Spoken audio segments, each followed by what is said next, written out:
Was this a scorched earth strike on Tehran or a targeted strike at Pakistani assets? लेकिन आज हुआ जो कुछ, उसने तो न सिर्फ दिल दहलाया बल्कि तकलीफ पहुंचाई, न सिर्फ तकलीफ पहुंचाई बल्कि शॉकिंग था। तो ताज़ा तरीन खबर हम ये दे रहे हैं कि अमेरिका और इसराइल की तरफ से ईरान के ऊपर दोबारा हमले शुरू हो गए हैं। पाकिस्तान एक तने हुए रस्से पे चल रहा है। पाकिस्तान एक बड़े इम्तिहान से दो चार है। आने वाले दिन पाकिस्तान के लिए मज़ीद कड़ा इम्तिहान साबित होंगे। तो जी हाँ दोस्तों, बात ये बिल्कुल सही है कि तेहरान पर इजराइल और अमेरिका की तरफ से बमबारी की गई, और इस बमबारी में बड़ी जो इंटरेस्टिंग बात समझ में आ रही है कि ये मुझे लगता है कि इजराइल ने जानबूझकर उस इलाके को चुना जहां पर इनकी एम्बेसी है।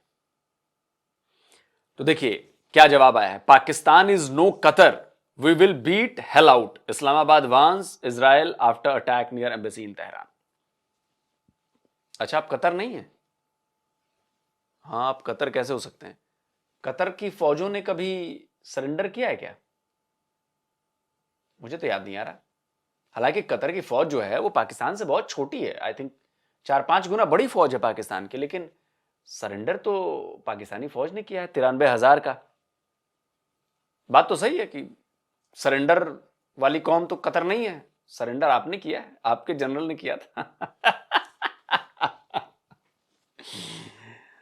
We will beat hell out. अच्छा जी, तो दोस्तों एयर स्ट्राइक की इजराइल ने और अमेरिका ने जो ईरान के तेहरान के सेंट्रल पार्ट पर, और ये सेंट्रल पार्ट जो है वो थोड़ा पॉश इलाका माना जाता है, और जहां पर ये बॉम्बिंग की है, और मुझे लग रहा है कि बिल्कुल ये जानबूझकर इजराइल ने टारगेट सेट किए होंगे कि बिल्कुल ये, मतलब आप सोचो कि अगर पाकिस्तान एम्बेसी की दीवार ये है तो इसने यहां पे बॉम्बिंग कर दी बिल्कुल सटे वाले प्लॉट पर। तो सटे वाले प्लॉट पर होगी ये बॉम्बिंग, तो क्या होगा? एम्बेसी हिल जाएगी। तो वही हुआ। तो इन्होंने क्या किया कि बिल्कुल जो including areas in the proximity to the residence of Pakistan ambassador and the Pakistan embassy in Iran capital, तो तेहरान जो है वो ईरान की कैपिटल है, और वहां पर उन्होंने बिल्कुल एम्बेसी के बगल में बम मारा है, जहां पर पाकिस्तानी एम्बेसडर रहते हैं, घर है, और जहां पर पाकिस्तानी एम्बेसी है। अब जो रिपोर्ट्स आ रही हैं उससे क्या हुआ कि जो पाकिस्तानी एम्बेसी का कंपाउंड है या जो पाकिस्तान के जो डिप्लोमेटिक स्टाफ है उनको किसी तरह का नुकसान नहीं पहुंचा है, लेकिन इनके साथ में जो जितनी भी बिल्डिंगें थी, करीब जो नियर बाई बिल्डिंग्स थी, वो सारी बिल्डिंग हिल गई इन धमाकों से। क्या लिखता है अखबार कि but several nearby buildings shook violently as explosions rocked the neighbourhood. मतलब बिल्कुल पड़ोस में बम मारा है। बिल्कुल इजराइल ने ये मैसेज दिया है, Pakistan you are the next, you are the next. और ये होगा, ये कितना भी कर लें, ये अमेरिका की गोदी में जाकर बैठे हुए हैं, लेकिन इजराइल के निशाने पर तो ये भी है। तो खबर यही आई है दोस्तों, और इसके बाद जो है पाकिस्तानी मीडिया जो है वो बौराया हुआ है। तो लेट्स सी, देखते हैं क्या चल रहा है। तेहरान में पाकिस्तानी सिफारत खाने पर मिसाइल हमला। चंद घंटे पहले डोनाल्ड ट्रंप ने आबनाए हुर्मुज़ और पाकिस्तान के हवाले से जो बयान दिया, उस बयान के बाद पाकिस्तान के सिफारत खाने पर हमला, एक ऐसा नेक्सस उभर कर आया है इस जंग में जो पाकिस्तान के लिए भी बहुत अलार्मिंग है। लेकिन अब क्या हुआ नाज़रीन इकराम कि जो पाकिस्तान की एम्बेसी है और जो पाकिस्तान के एम्बेसडर है तेहरान में, उनकी रिहाइश गाह के करीब एरियल बॉम्बिंग हुई है। ये कोई मिसाइल के जरिए कोई मिसाइल फायर नहीं हुआ, कोई ड्रोन नहीं आया, बल्कि फाइटर जेट्स ने आकर बमबारी की है। और इस सब के अंदर जो तशवीशनाक चीज है वो ये है कि इस वक्त एक बहुत ही अजीब सा सिनेरियो बना है, क्योंकि तेहरान में भी जो बमबारी हो रही थी, कुछ एरियाज के हवाले से सबको पता था कि ये नो गो एरिया है भाई, ये रेड लाइंस हैं, ये डिप्लोमेटिक यहाँ पे। अचानक से ऐसा क्या होता है कि फाइटर जेट्स आते हैं, पाकिस्तान की एम्बेसी के करीब आकर बॉम्बिंग करते हैं, पाकिस्तान के सफीर की रिहाइशगाह के करीब आकर बॉम्बिंग करते हैं। अल्हम्दुलिल्लाह all our diplomatic staff is safe, but they are in a state of shock. वो शॉक में है कि भाई ये हुआ क्या है, ये कैसे हो सकता है। अब यहां पर एंट्री होती है उन हॉस्टाइल एलिमेंट्स की जो नहीं चाहते कि मुज़ाकरात हों। कोई तो है जो सैबोटाज करने की कोशिश कर रहा है। जो खबरें हैं वो इस वक्त सामने आई हैं, इत्तलाआत जो इस वक्त मसूल हो रही हैं, इनके मुताबिक ईरान का जो दारुल हुकूमत है तेहरान, वहां पर पाकिस्तानी सफारतखाने और पाकिस्तानी सफीर जो थे इनकी रहायशगाह के बिल्कुल करीब जो फिजाई बमबारी है वो की गई है। अब जराए इस हवाले से ये बता रहे हैं कि जराए के मुताबिक तमाम पाकिस्तानी सफारती अमला महफूज है, ताहम इन हमलों के बाद शदीद खौफ हरास जो है उसका शिकार हो चुके हैं, क्योंकि ऐसी सूरत हाल के अंदर कोई भी जो बंदा है वो ज़ाहिरी बात है खौफ हरास का शिकार तो होगा, क्योंकि बताया जा रहा है कि ये पाकिस्तानी सफारत खाने के बिल्कुल करीब ही ये फिजाई बमबारी जो है वो की गई है। ये पेशरफ्त ऑलरेडी आपको बता चुका हूं कि एक ऐसे वक्त में सामने आई है जहां पर पाकिस्तान, तुर्की और मिस्र की मुज़ाकरात को लेकर चीज़ें सामने आ रही हैं। बारहा इंटरनेशनल मीडिया जो है इन पर ये तमाम चीज़ें जो है वो ज़ेरे बहस हैं। तो ऐसे वक्त के अंदर बिल्कुल पाकिस्तानी सफारत खाना जहां पे था इसके करीब फिजाई बमबारी करना और ये जो मुज़ाकरात हैं इनको लग यूँ रहा है कि कोई ना कोई एक ऐसा मुल्क है जो सबूताज करना चाह रहा है कि ये मुज़ाकरात किसी तरीके से हो ही ना, अगर इस जानब पेशरफ्त कोई करता भी है तो इसमें नाकामी आए। एक जानब जहां नज़ीर इकराम ये इंतहाई इस वक्त अलार्मिंग सूरत हाल पैदा हो चुकी है, दूसरी तरफ अमरीकी अखबार न्यूयॉर्क टाइम्स ने बड़ी, मुझे अब पक्का यकीन हो गया है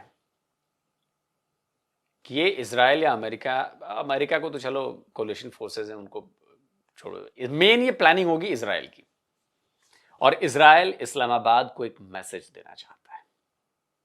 वो मैसेज देना चाहता है कि ज्यादा उड़ो मत, we are coming for you. अब मैं सोच रहा हूं कि पाकिस्तान के एम्बेसडर की हालत क्या हुई होगी जब एकाएक अचानक उनके कानों में आवाज पड़ी होगी, पूरा कंपाउंड हिल रहा होगा। मुझे तो ऐसा लग रहा है कि एक आध बार बॉम्बिंग और हो जाए तो कहीं बंद ना कर दें, या मुझे लगता है कि वो अपना रिहाइश बदल लेंगे पाकिस्तान के एम्बेसडर साहब और कहीं और दूर चले जाएंगे। मुझे लगता वापस ना आ जाए पाकिस्तानों के साथ। पुकपुकी तो मचा दी है इजराइल के इस कदम ने। एकदम मैं 100% यकीन के साथ कह सकता हूं कि मुझे ये लग रहा है इजराइल ने जानबूझकर मारा है बिल्कुल करीब कि बेटा शाणे ना बनने का। बड़ी एक अहम खबर दी है, क्योंकि ईरान की जानब से बरहा खलीजी ममालिक के अंदर चाहे इजराइल या दीगर जो खलीजी ममालिक हैं, इधर ईरान की जानब से जो रिटेलिएशन की गई और अमरीकी एसेट्स को निशाना बनाया गया, अमरीकी बेसिस जो थी इनके ऊपर हमले किए गए। तो इस सूरत हाल के अंदर अब ये नौबत आ चुकी है कि अमरीकी फौजी जो हैं बेसिस के ऊपर रह नहीं रहे। अब इसमें तफसीलात ये सामने आ रही हैं और न्यूयॉर्क टाइम्स इस हवाले से ये तफसीलात फराहम कर रहा है कि ईरान ने जी अमरीकी और इजरायली हमलों के जवाब में पूरे मशरक़े वुस्ता में अमरीकी फौजी अड्डों पर बमबारी की, जिसके बायस बड़ी तादाद में अमरीकी फौजियों को खित्ते भर में होटलों और दफ्तरी इमारतों में मुंतकिल होना पड़ा। जो इजराइल का हमला तेहरान के डिप्लोमेटिक एनक्लेव पे हुआ है वो पाकिस्तान की एम्बेसी के बिल्कुल ही करीब हुआ है। अंस मलक साहब ने लिखा है कि जनाब पाकिस्तान की जो एम्बेसी है तेहरान के अंदर और पाकिस्तान के एम्बेसडर का तेहरान में जो घर है ईरान में उसके बिल्कुल साथ ही इन्होंने हमला किया है, और आज बड़ा ठीक ठाक किस्म का हमला तेहरान के ऊपर इस वक्त डिप्लोमेटिक एनक्लेव में किया, वहां पे हमला किया गया है।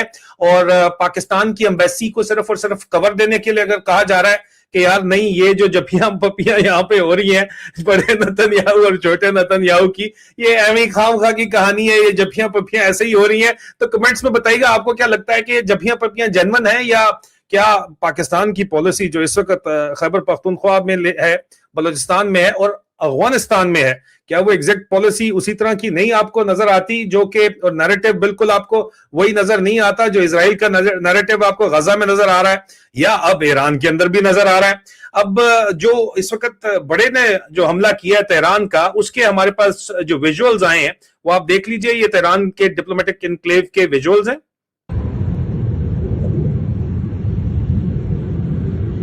डिप्लोमेटिक एनक्लेव ऑफ तेहरान में जो हमला हुआ है ये पाकिस्तान की एम्बेसी के ऊपर हमला है। उस खबर के फौरन बाद जब ये बात बताई गई और कही गई, दूसरी वीडियो है जो तेहरान की वीडियो है और ये उस अटैक की वीडियो है जो आज डिप्लोमेटिक एनक्लेव के ऊपर अटैक हुआ है। ये वीडियो हमें एक्सक्लूसिव जो है मौसूल हुई है। और उसके साथ ही ये इससे थोड़ी देर पहले सदर ट्रंप फरमा रहे थे कि जनाब मैंने पॉज कर दिया, लेकिन सदर ट्रंप वाज़े तौर के ऊपर मार्केट्स को स्टेबल करना चाहते हैं और मार्केट में स्टेबल करने के लिए बड़ा भाई और छोटा भाई दोनों शामिल हैं। पाकिस्तान भी शामिल है, जो कि इस वक्त बैठा हुआ, न्यूयॉर्क टाइम की स्टोरी आई है इसके ऊपर कि क्यों बैठा हुआ है इस टेबल के ऊपर, जो इस वक्त नेगोशिएशन का नाम क्यों लिया जा रहा है, ये डाकिए का किरदार क्यों अदा कर रहा है, उसके ऊपर भी मैं ब्रेकिंग न्यूज आपको देता हूं, उसके ऊपर भी मैं तफसीलात आपके पास लेके जाता हूं कि क्या रिश्वत में दिया गया है सदर ट्रंप को मुबैना तौर के ऊपर। अब क्या दिया गया है ये तो नहीं पता, लेकिन जैसा कि आप सबको पता है कि ट्रंप ने पाकिस्तान को फंसा तो जरूर दिया है। ट्रंप ने कहा कि ईरान ने 10 ऑयल टैंकर जो हैं वो होर्मुज के रास्ते पार कराए हैं, वो पाकिस्तानी शिप थे। ईरान कह रहा है कि मैंने तो किया ही नहीं। पाकिस्तानी ताली पीट रहे हैं कि वाह गजब का काम हो गया हमारा, बिल्कुल एकदम, देखो हमारी पावर देखो, पावर देखो। और जो एक्चुअल में जो शिप ट्रैकर होते हैं, सैटेलाइट शिप ट्रैकर होते हैं, कहीं भी कहीं दिखाई नहीं कि 10 जहाज जो है पाकिस्तान फ्लैग वाले पार कर गए हो वहां से। ट्रंप ने फिर झूठ बोला है, लेकिन इससे पाकिस्तान पर प्रेशर बढ़ गया क्योंकि ईरान तक ये सारी बात पहुंच रही है और ईरान की तरफ से खबरें ये आ रही हैं कि बड़ा नाराज है इस बात पर। तभी आपको याद होगा कि ईरान ने एक पाकिस्तानी शिप को रोक दिया, बोला कि वापस जाओ। ये सारी चीजें ऐसा ही नहीं होती हैं, ये सारा खेल हुआ है उसके बाद हुआ ही। तो ट्रंप ने एक बार फिर झूठ बोला। इस पर एक डिटेल से वीडियो बनाया मैंने डिफेंस डिटेक्टिव पर, आप जाकर देखिए, मजा आएगा वीडियो देखकर आपको। तो ये ट्रंप साहब कह रहे हैं कि जी हम 5 दिन के लिए रोकेंगे, फिर कह रहे हैं कि हम 10 दिन के लिए रोक देंगे, बॉम्बिंग वहां रुक नहीं रही है, इजराइल मारे पड़ा है। इजराइल कह रहा है कि हमें नहीं मतलब है, ट्रंप बोले जो मन करे उसको बोलता रहे, हम तो वही करेंगे जो हमें करना है। और इजरायली जेट्स और ये सब आके मार बम मारे पड़े हैं, मार बम मारे पड़े हैं। पाकिस्तान को तो मुझे लग रहा है ना कि इसको घंटे की तरह बजाया जा रहा है। पाकिस्तान को घंटे की तरह बजाया जा रहा है और पाकिस्तान को समझ में नहीं आ रहा कि यार करूं तो क्या करूं। इधर से हटता हूं तो उधर वाले बजाते हैं, उधर से हटता हूं तो इधर वाले बजाते हैं, दोनों तरफ से हट जाता हूं तो घर के भीतर बज रही है। मैंने बोला ना, पाकिस्तान बहुत बुरी सिचुएशन में फंसा हुआ है, ट्रैप्ड है बिल्कुल। उस जरा सा सांस लेने के लिए इधर जाता है तो इधर भी चपेट पड़ती है, इधर जाता है इधर भी चपेट पड़ती है, घर में आता है घर में भी चपेट पड़ रही है। और ये बहुत वॉलेटाइल सिचुएशन है। पाकिस्तानियों को इस बात का एहसास नहीं हो रहा होगा कि अभी वो कितनी खतरनाक स्थिति में फंसे हुए हैं, लेकिन हमें जो इंडियंस हैं, जो समझते हैं ये जियो पॉलिटिक्स, इंटरनेशनल रिलेशंस, जो थोड़ा बहुत समझ पाते हैं, हमें ये दिख रहा है कि बहुत मुश्किल वक्त आने वाला है पाकिस्तान के लिए। मैं फिर कह रहा हूं, मुझे पता नहीं ऐसा क्यों लग रहा है कि ईरानियन मिसाइल जो है वो पाकिस्तान के ऊपर गिरने वाली, गिरेगी। आप देखिए दोस्तों, आप क्या कहते हैं कमेंट करिए, अपनी राय दीजिए। जल्दी मिलता हूं एक और नए वीडियो के साथ। नमस्कार, जय हिंद।